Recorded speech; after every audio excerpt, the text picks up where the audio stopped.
বিসমিল্লাহির রহমানির রহিম। প্রিয় সম্মানিত শ্রোতামণ্ডলী, আমি এখন আপনাদের সামনে বাবা মার প্রতি সন্তানের কর্তব্য কবিতাটি পাঠ করছি। বাবা মার প্রতি সন্তানের কর্তব্য। প্রতিটি মানুষ তার বাবা মার মাধ্যমে পৃথিবীতে জন্ম লাভ করেছেন। তাদের মতো আপনজন দুনিয়াতে আমাদের আর নেই। মহাগ্রন্থ কোরআনে রব্বুল আলামিন বলেন, আর তোমার প্রতিপালক আদেশ করেছেন, তোমরা তাকে ছাড়া অন্য কারো ইবাদত করো না এবং তোমরা তোমাদের বাবা মার প্রতি সদাচরণ করো। তাদের মধ্যে কেউ অথবা উভয়ই যদি বার্ধক্যে উপনীত হয়, তাহলে তুমি তাদের প্রতি কোন শব্দটি উচ্চারণ করো না এবং তাদের ধমক দিও না।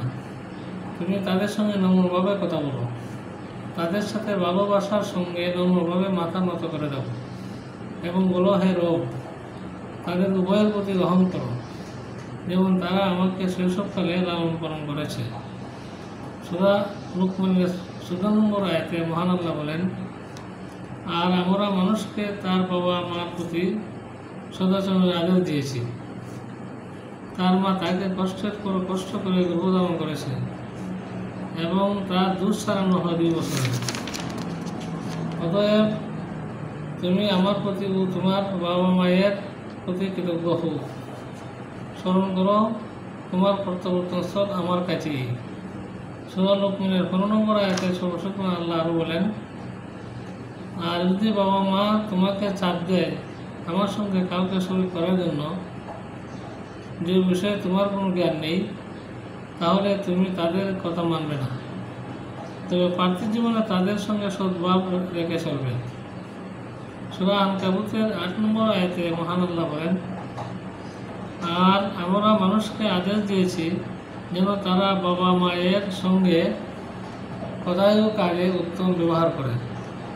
কোরআন ও হাদিসের আলোকে সংক্ষেপে যা হলো, তাদের সঙ্গে সৎ ব্যবহার করা, তাদের প্রতি অনুগ্রহ করা, সুন্দর ও মার্জিত ভাষায় নরম সুরে কথা বলা, তাদের সুখ শান্তির জন্য নিজের ধন সম্পদ থেকে ব্যয় করা, যে কোনো বিষয়ে তাদের সুপরামর্শ দেওয়া, বাবা মার মৃত্যুতে আল্লাহর কাছে তাদের জন্য মাগফিরাত কামনা করা, তাদের রেখে যাওয়া ঋণ পরিশোধ করা, তাদের ওসিয়তগুলো পূর্ণ করার চেষ্টা করা, মৃত বাবা মার কবর জিয়ারত করা, তাদের জন্য দোয়া করা।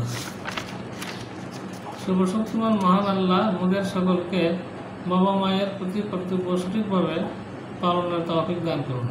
প্রিয় এবং সম্মানিত শ্রোতামণ্ডলী, পরিশেষে আমি আপনাদেরকে আবারও সালাম জানিয়ে আমি আমার কবিতা এখানে শেষ করছি। আসসালামু আলাইকুম ওয়া রাহমাতুল্লাহি ওয়া বারাকাতুহু।